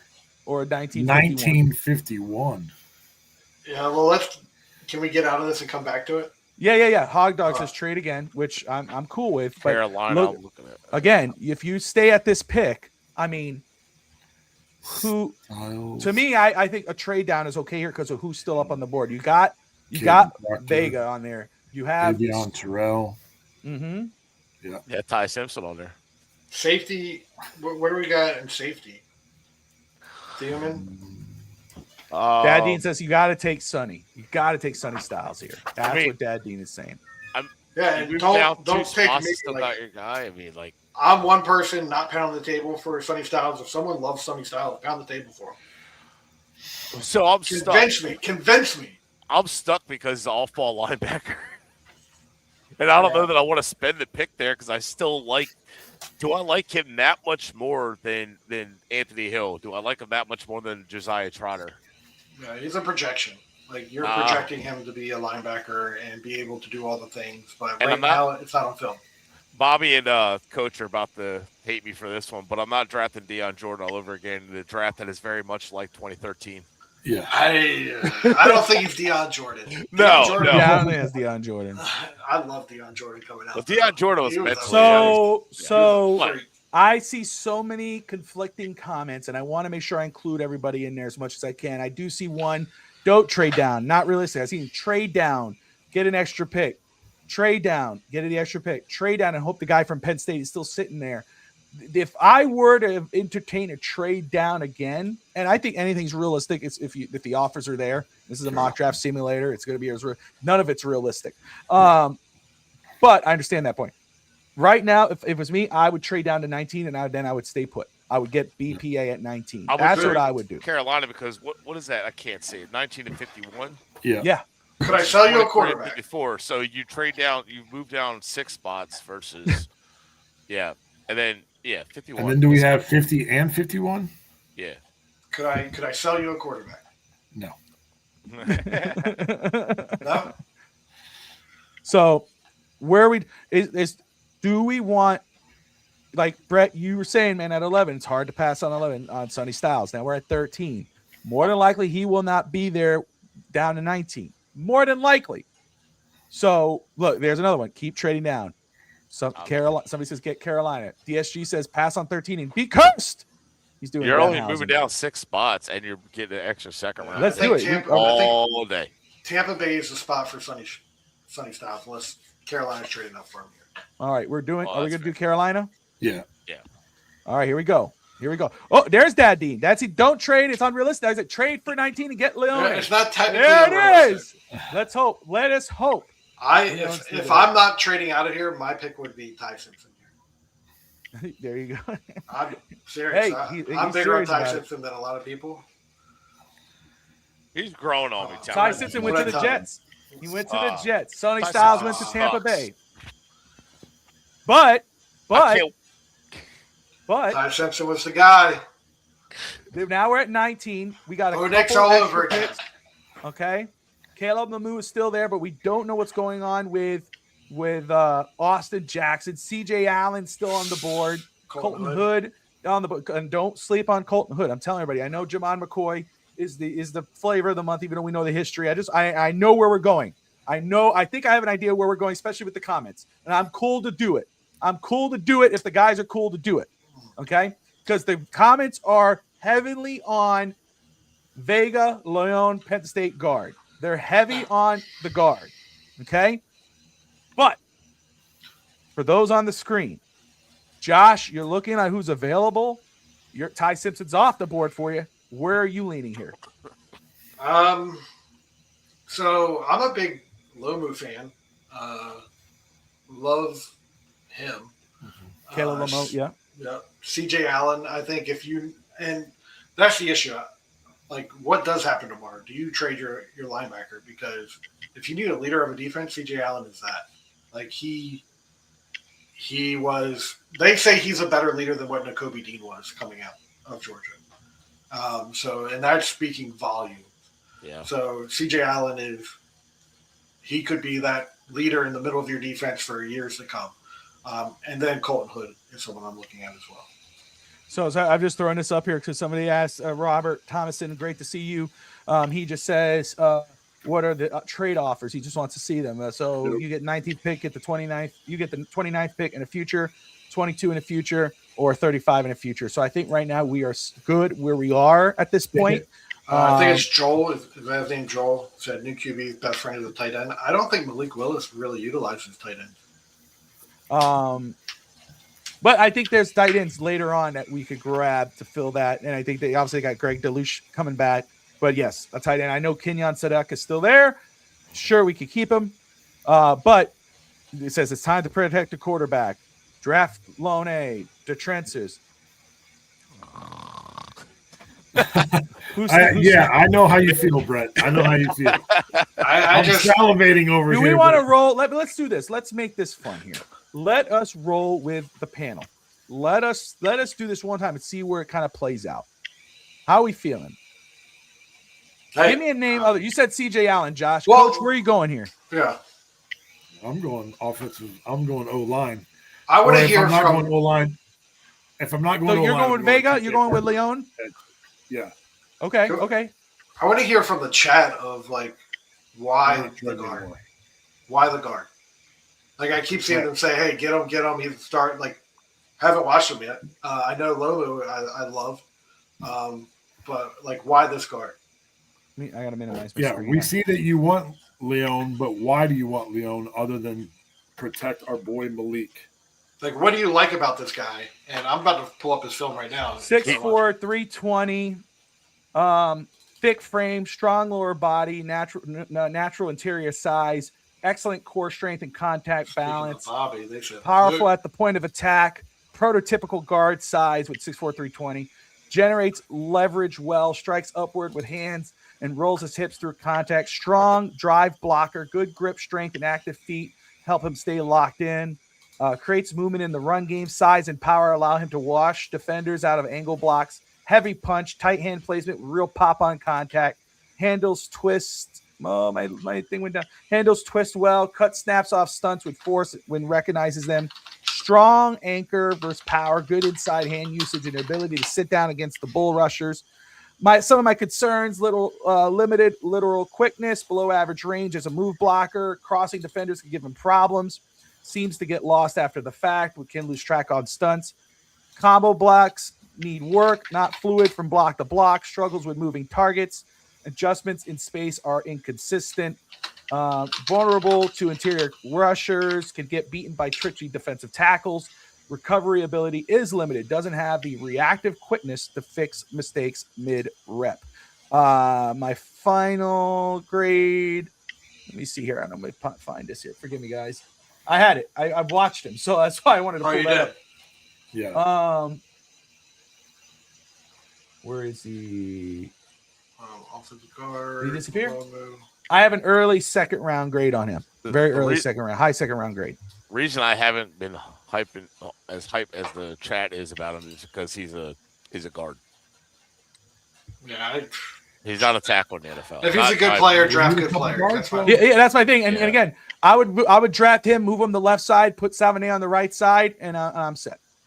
Yeah, I mean, I get it. It helps, but I mean, the Colts and Detroit keeps getting bounced out of the playoffs. I don't know. just watching the film I've seen so far, like he's getting beat against Ohio State. Before you draft offensive lineman here, though, is there any type of impact players that stand out to you? Well, that's the other thing, Bobby, that we've talked about before in other mock drafts. Like Brett said, is it so? Who do we need? Is there anybody on that board that makes us better against the Buffalo Bills? Is there anybody on that board that makes us better against the New England Patriots? I would say, is there anybody on that board against the Jets? But you know how that. I do like Boston too. I like Denzel Boston, yeah. Yeah, I like the idea of an impact player. But here's my one thing I'll say is C.J. Allen will impact on the field and in the locker room. And that's the one thing everywhere I've read is about C.J. Allen. The first thing that they talk about is captain and leader. And that's like the first thing they gush about him. So him and Here's what I'm going to say. I like where they have. I like this pick. I like where we sit. If it was later, I'd be more comfortable to say, yeah, let's just go Leon. But I'm okay at 19 going Leon because you talk about impact player or whatever. You think about receiver Denzel Boston is there, but you pass on Denzel Boston, you could get Chris Brazil in round 2, or Chris Bell in round 2, or another receiver. There's a lot of other guys. There's Caldwell. There's other guys later on that you could get, and you're going to feel good at wide receiver. You pass on tight end, you get another tight end in round 3 or 4, or whatever. Go. Edge rusher, Zion Young, Malachi Lawrence. I'm thinking another guy. There are guys that you could get that I think are there because we just talked about how close everything is in this draft in regards to prospects. I think you're okay to move. There's not much what comes with offensive linemen, especially offensive guard. There's a drop off at tackle. Brett, we discussed this. Remember, you highlighted it the day after with offensive tackle. Once at one point if you pass on a tackle at a certain point, it's gonna be you're gonna be reaching to go get one. Yeah. So for me, at this point in time, the way the board is set, I think it's so close that I think I don't know if Caleb Lamu could play guard, but I do know Leone could play guard, and he could play it really damn well. At this point, I'm comfortable to go ahead and do that and then shoot for what we need in rounds 2, 3. We got two picks extra coming up soon, so I'm good to do the guard here out of Penn State. Like it. Put it on the board. Let's roll. There you go, chat. All right. There you go, chat. I just had to. He's always gagging. I had to.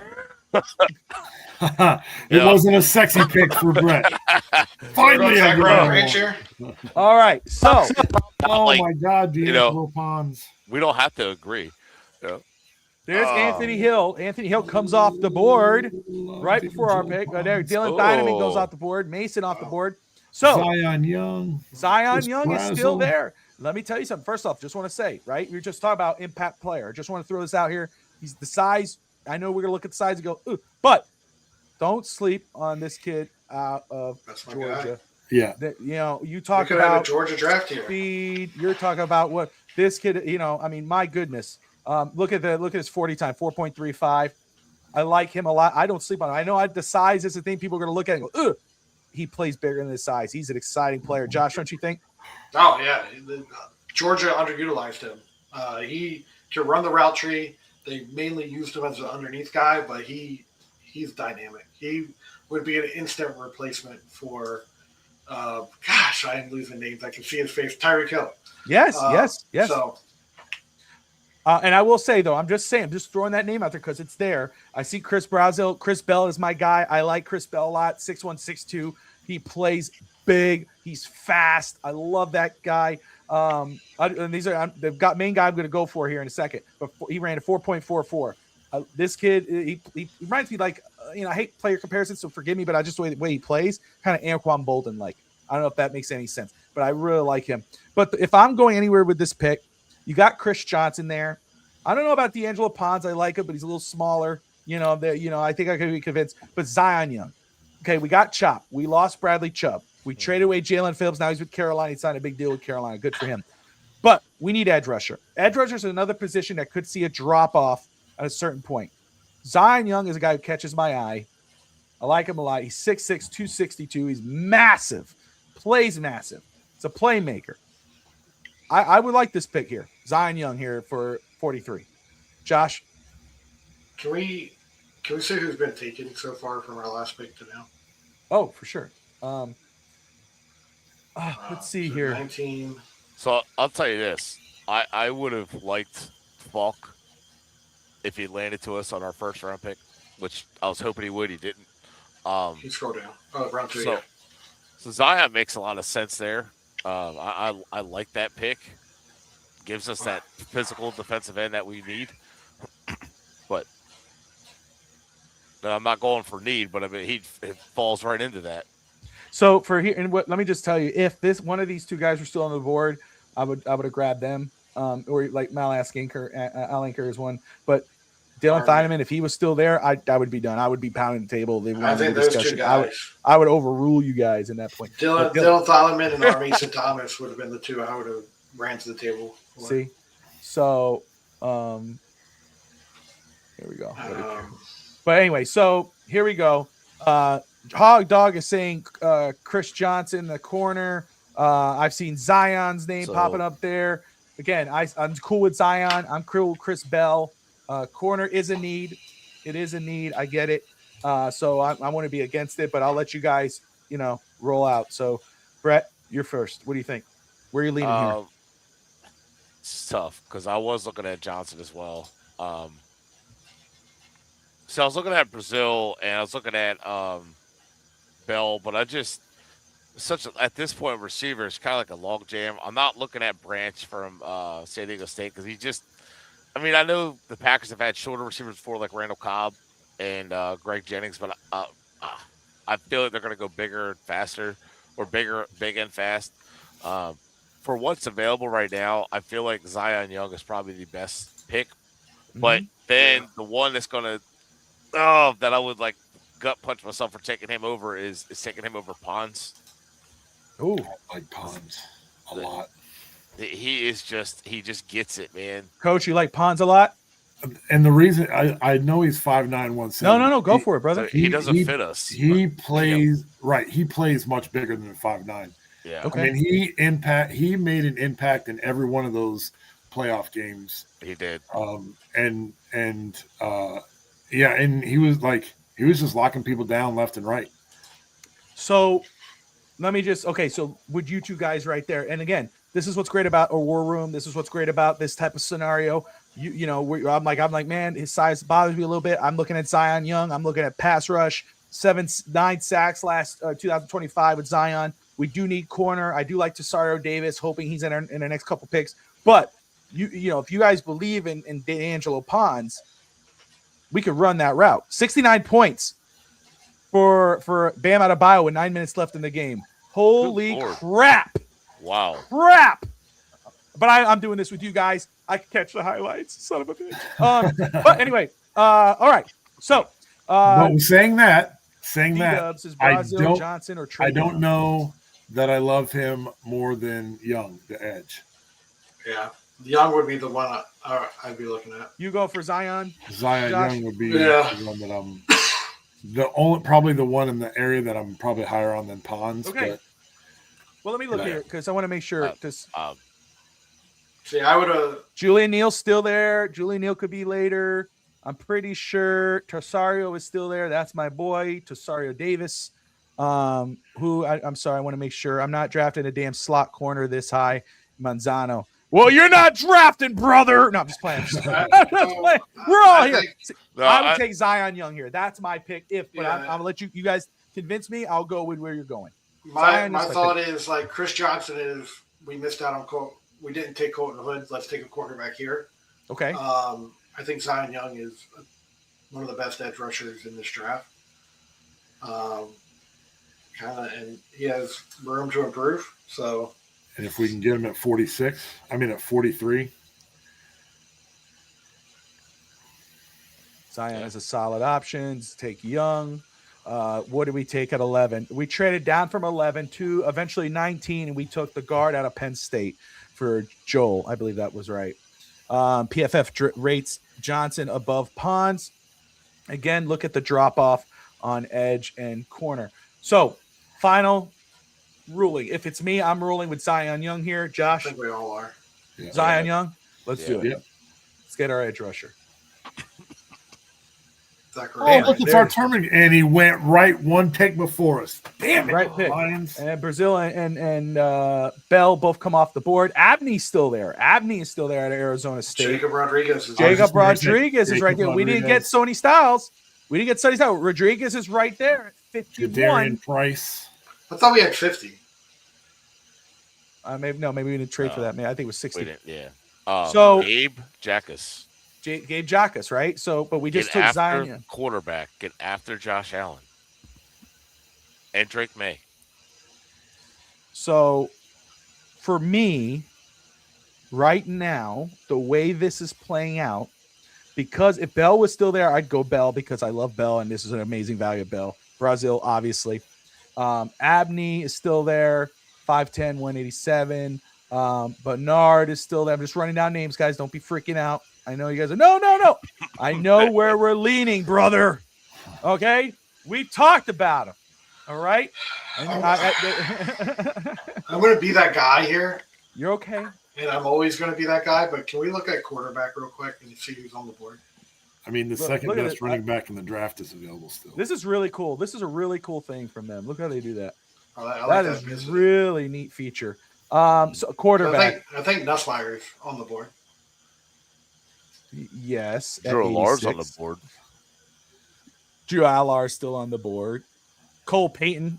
I like Cole Payton. That's later on. If those would happen. I think That Dean says double up on edge. Robert says double up on edge. Zach Thomas 2.0 for Rodriguez. I think Nuss is going in the first round. That's my. I know you. I know you say that. I mean, I can't wait to see because you were on Bo Nix. You were heavy on Bo Nix, and so I would love to see that. Since you picked up Zion, do you want to double tap on edge so soon? Josh is window shopping. He is. Yes. Yes. I want to double up on edge because I want depth at edge. I want to get after the quarterback. Yeah, it is way too early. I agree with Daniel. It is too early to look at a quarterback, especially now with Malik Willis. I don't think it's. I think you. When you don't have a quarterback, it's never. Listen. Too early. Was the first round too early for the Packers? For Miami, it is right now. Aaron Rodgers with Brett Favre. Hey, anyway, Seattle signed Flynn and drafted Wilson. Bobby, what's the one trade offer we have? Oh, we do have a trade offer, don't we? We could look at that. We get the 72nd and 110. I'll tell you what, dude. For me, right here, and again, I'm gonna look. Let me go ahead and I'll look at receiver. Malachi, Jacoby Lane, Ted Hurst. Ted Hurst later on, I would like that. I'm looking at him. Look at his size. Look 4.42 speed. 40, 6'3", 206. I like this kid a lot. We were talking about him last night on the Draft Professor. Elijah Surratt still there. Look, you talk. Let me take receiver off here. Keontae Scott, Keith Abney. There's Cesario Davis, Dylan Everett later on. We can still hit on a corner. Let me go ahead. Linebacker, Kyle Lewis, 6 foot 220, good speed, coverage percentile. I think he played a little bit of safety. In regards of safety, Genesis Smith. Mark Ramsey. Ramsey's still there. Bud Clark. So that was later on. Those are guys that we could grab. Man, oh man, is it? Rodriguez might be where I'm going here. But Jacas, let's go and look at Jacas because this is a guy that I believe we took, Brett, a little while back. But Jacas, again, you see what he's done. Stop calling me a jackass. I said Jacas. Look, there's your look. Sam's at 70 points. He had 11 sacks last year. 11 sacks, 26 on his career. You double dip on there. You do got chop. You got that rotational thing. Halsey's is still there, the safety. He's still sitting there. But, all right, final ruling, guys. We keep this ball rolling here. All right. My ruling is Jacob Rodriguez. Jacob Rodriguez. Coach says Jacob Rodriguez. Josh Wingate. I switched up. I don't have an opinion right now. He wants the quarterback. I'm gonna go with Jacob Rodriguez. Woo! Let us roll it on down. All right, here we go. All right. Wow, 61. Oh, look, Jadarian Price is on the board still. Jadarian Price. Genesis Smith still on the board. 6'2", 202. Let me go pull up his stats there. 36 total games, 4 interceptions, 14 pass deflections, 161 tackles. Kamara Ramsey still on the board. Where is it? Jadarian Price. And everybody talks about Jeremiah Love, but Price is a guy people should be looking at too. You can't ignore that. He had 11 rushing touchdowns and 600 playmaker. He was a playmaker in every facet at Notre Dame. Punt returner, kick returner, punt return for touchdown, kick return for touchdowns, broken. Also injured. Where do we stand here on? Shut up, Josh. Shut up. Jennings Dunker. We're taking him, right? We took a guard. Oh, Jennings Dunker. I do like Jennings Dunker. We'll go all line here. You guys already took an offensive lineman in the first round instead of Colton Hood. I'll be back. I need another beer. No, Dunker's not bad. Dunker's not a bad deal. But I'll tell you, a playmaker. Let me go to OT for a second. Let me go to OT. He's going to be a guard at the next level, James Dunker. Austin Barber, Isaiah World. Isaiah World's huge, right? No, that's 6'5". I thought that was someone else. Maybe is it Shelton? Damn. Dunker's not going to be a tackle. He's going to be a guard. All right.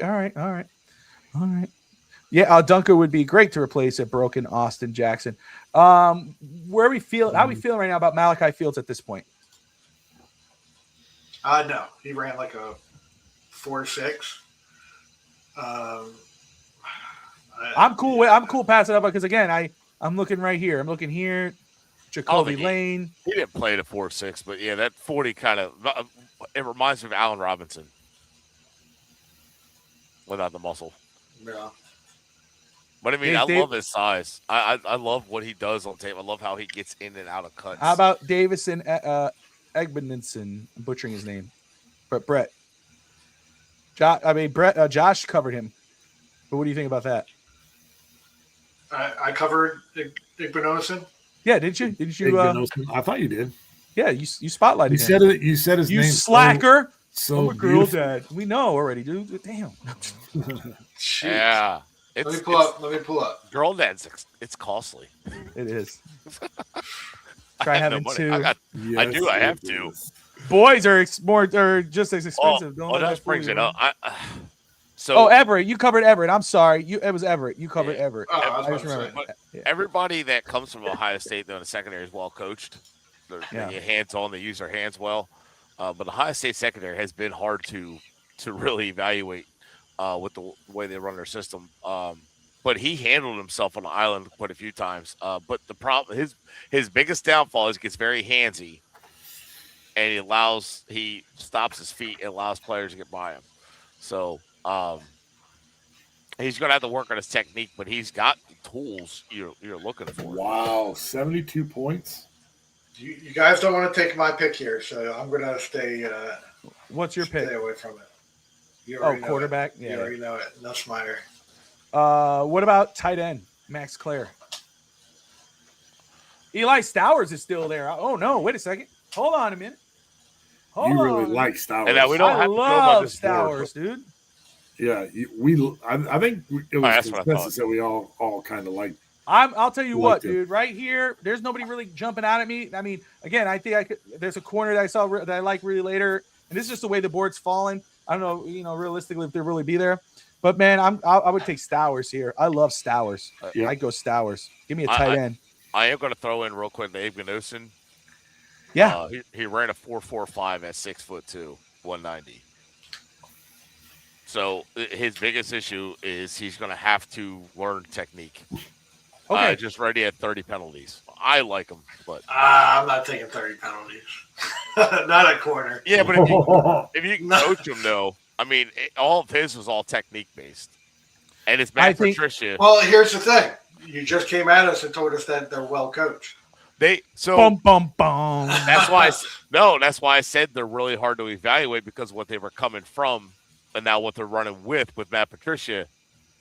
Yeah. So it's like going from it's like going from the military to chaos. You know what I mean? It's Matt Patricia has no idea what's going on at half the time. So but he didn't have 30 penalties, the year before or 2 years ago. So I don't know. To me, I like him. I like his upside, but I don't know if I like his Downside. grabbiness. Yeah. And I mean, Xavier Howard was known that way too. Yeah. So is Byron Maxwell. 77 points for Bam Adebayo right now with 2 minutes remaining in the game. Holy hell! He could pass Kobe Bryant. He Or could. Kobe have 80? What did 84, Kobe have? 84, 83. His is the record, right? 'Cause Yeah, give me a second. Will Give me a they second. won? I'm going. I'm leaning towards Stowers. So you guys decide one of those things. I'm going Stowers if it's it. But give me a second. 1001. So he wants to go Stowers here. Yeah. Tight end. Yeah, I mean, Yeah. even if not being able to see everybody. We have corners on the board that I like a lot. I like all these corners. Corners. We don't. I mean, depending on how you feel about the running back situation, if he's going to get traded, running back can go here. Yeah. Although I kind of see them waiting a little I bit. can go more than later or running back. Yeah. I don't think there's offensive linemen here. I don't think this, like the one spot this team doesn't need it too much is defensive line. that. Yeah. So I think with tight end though, I think they're going to go. They would go with somebody a little bit bigger build. I like Really that. Sam. Oh, Robinson. okay. Adrian Torres says 81. I'm sorry. There you go.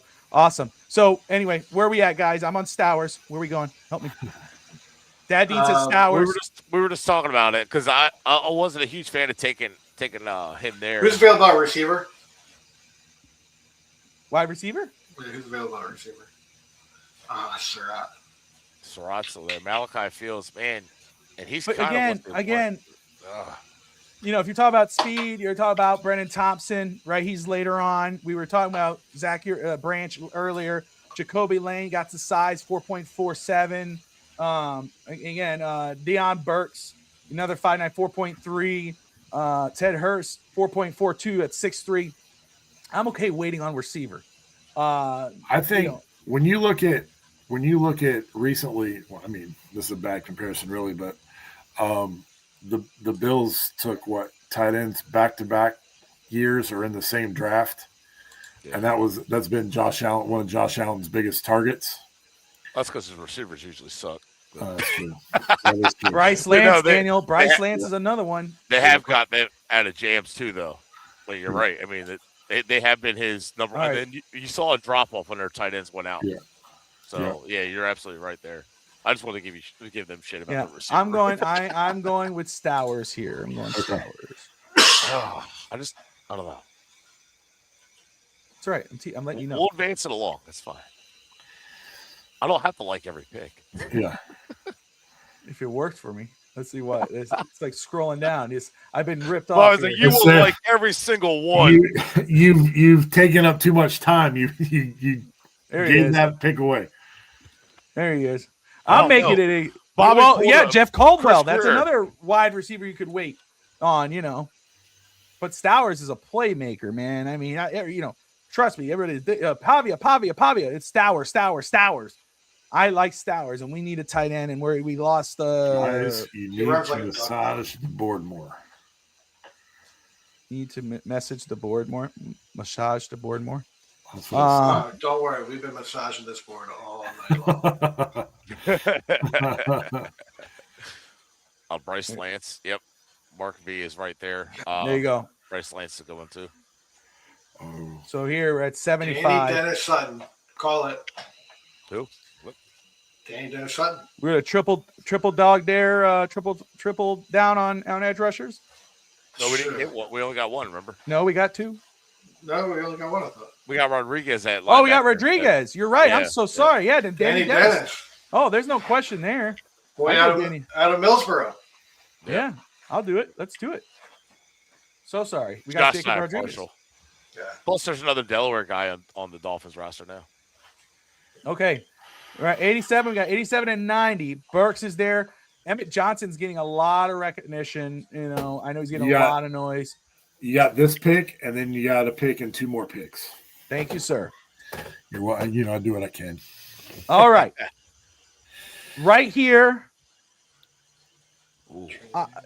My son's now watching the game, so he's screaming. I would go Ted Hurst here. I think I'm very intrigued by Ted Hurst. I'd go with this. Again, 6'3", 206, 4.42. Big weapon. You see his career numbers there. I go Hurst. Everybody's saying Hurst in the chitty chat. Yeah. Hurst, let's do it. Let's roll it. All right. Look at quarterback. Now, Dante Corleone. I'm just saying it. Yeah, corner, Tredon Stuggs. Oh, well, hold on. Let me go to corner here. He said a Q, not a C. See. Mitchell, Marshall. Yeah. I got a gut feeling Miami's going to go corner like so early in this draft. They could. I have not been able to shake that feeling. Don't sleep on Colton Hood. You almost did it. What? You almost clicked it. What about Stukas? Stukes? Bobby is so anti-quarterback right now. Oh! Anti-quarterback.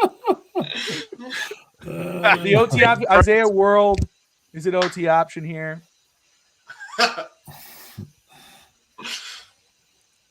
He's falling off. You guys notice like the draft, like we talked about, the level of players, it just kind of stayed the same in the last handful of it's picks. true. It's true. But Stokes right here, I like this. Look at that, 4.3, 6'1", 190. 6 INTs in his career. He had 4 interceptions last year. I like this. I like Stokes. We need a corner. I'd go Stokes here. Yeah, that's why I'm leaning. All right, let's do. Maybe less grabby. Billy Trouth. 111. Let's see. Where are we at on picks here, Coach?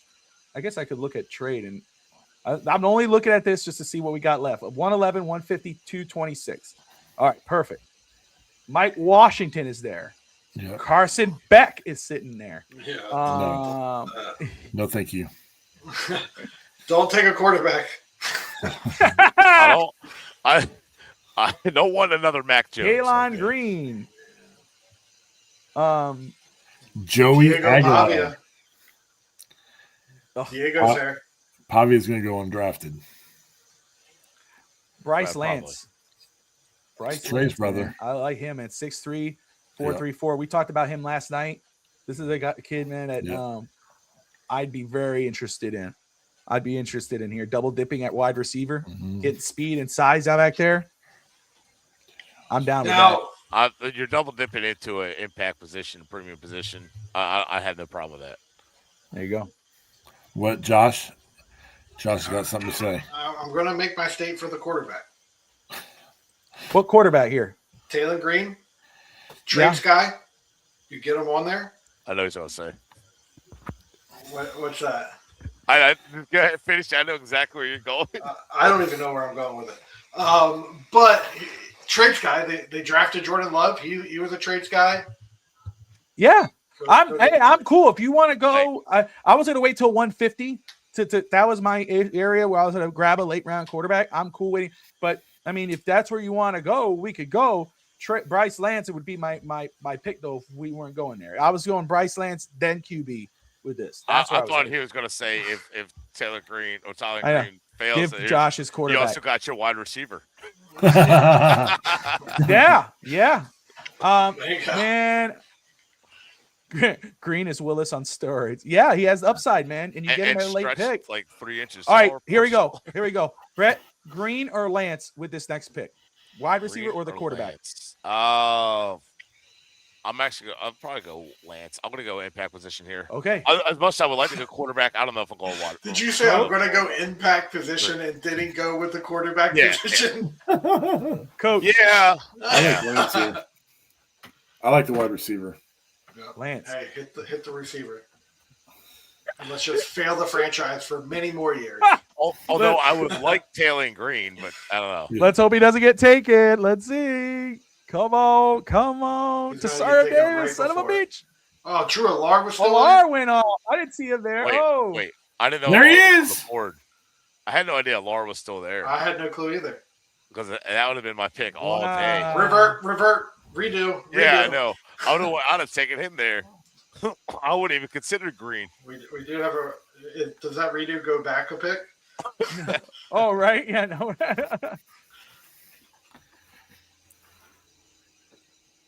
All right, Taylon Green. Yep. We gonna do it? Yep. All right. Yeah. And I would agree. If I knew Drew Alar was there, he would have been the pick there. 1,000%. Who? Joey Aguilar? Drew Alar. Drew Oh, Alar, Drew yeah, Alar. Aguilar, yeah. I like Joey. I like Joey. Yeah. Yeah. That'd be a fun pick. And we got our last move here. And we double dipped that receiver. Lewis Bond, Drew Collins of the Draft Professors, really high on that kid. Just throwing that out there. Let's go ahead. I don't know why it's not doing that, but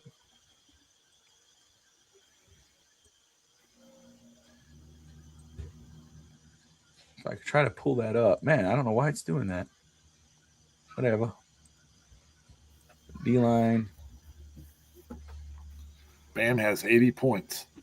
81 points. 81 points. 81 points. Bam out of bio. How much time's left? Like 2 seconds. His name cracks up though. 81 points. Bam. Bam. Thinking It's about 1 minute, Uncle it says 1 minute 24 seconds. Emerald. 31 minute 35. Oh, maybe because I'm let me back out and go back in. He's got Running back. he's got offensive 3 points to tackle, tie. Travis Burke. David Gusta. Sorry guys, hold on. I'm trying to It's history, kind of. Well, no matter what, he tied the record. He's so a it's 1 minute and still 20. history. It's 1 minute and 24 seconds and he has 81 points. Jesus. Holy shit. Sorry. Wait, is Deshaun Singleton? Is that the? See, I haven't watched him. I feel like That was the one I was just told about the other day. I feel He like has we tied Kobe Bryant with 81 points. And there's still time left. He's going to become second all time in scoring history. Wow. Like I got goosebumps. Kobe had 81 and Yes. 84. No, Or 81. 81 was 81. the second highest ever, and he's at 81 right now. Let's get through this. Singleton is a tall safety. Yeah, Need a that- punter. Ooh, I like Singleton. We do Yeah, need to double dip Singleton at was the safety. one I was told about I like that. that I was told to watch, and I haven't got to really sit down and watch Because it. I really want to get to watch this game or watch at least just a second of it just to see the history of it. I'm cool with Draft him. Singleton. Let's go Draft him. Singleton here. I mean, There we go. let's roll it out, brother. Let's do it. I'm doing an executive decision. Let's see here. We didn't want to go too crazy, Debo, with There you trading go. all around. But we There did you trade go, twice. boys and girls. But there you go. So we got we made it 2 trades down. We acquired 2 extra picks in this draft. With the 19th pick, we took Vega Leone, the offensive guard from Penn State. With the 43rd pick, we took Zion Young, edge rusher. Jacob Rodriguez, we got with the 51st pick, a linebacker. Eli Stowers, the tight end at 61. Danny Dennis Sutton with 75th pick, another edge rusher. Wide receiver Ted Hurst, 87. With Traydon Stokes, corner at 90 from Arizona. Rice Lance, wide receiver at NDSU, 111. He got it. Then He's with got the Elon record. Green, he beat the record. Oh, wow. That's amazing. awesome. So, and of course, the safety. So, very cool. So we've got an A- grade from there. Hell We yeah. reached 66 spots according to their board with Talon Green, but we knew that was the case when we saw the thing. 2 trades, 1 value plus with Leone. We got him above what they thought, but A-. There you go. This was really cool. I really like this draft simulator they got here. What'd you guys think very quick with this new draft simulator? Yeah, I like it a I lot. like I it. like it too. It's All smooth. right. I thought the one last week was good. This one's even better. Yeah, Like, I really really like cool, man. But guys, hey, we appreciate you all joining us here. Went for almost 2 hours. I really like the way it played out. I like the draft. We got our receivers, we got a tight end, we got offensive line, we got linebacker, we got corners. But hey, again, mock drafts aren't perfect. We can't wait till the draft actually gets here. Stay tuned with us as we'll do more mock drafts. Whether you love or hate it, it's all for fun, and we love to keep you guys included. We love that you guys tune in with us and interact with us. Brett Lagasse, Josh Wingate, Coach Vogel, myself, Bobby Fitzpatrick. Do us a favor, like and subscribe, and most importantly, Dolphin fans, as always, it's up. See you all around.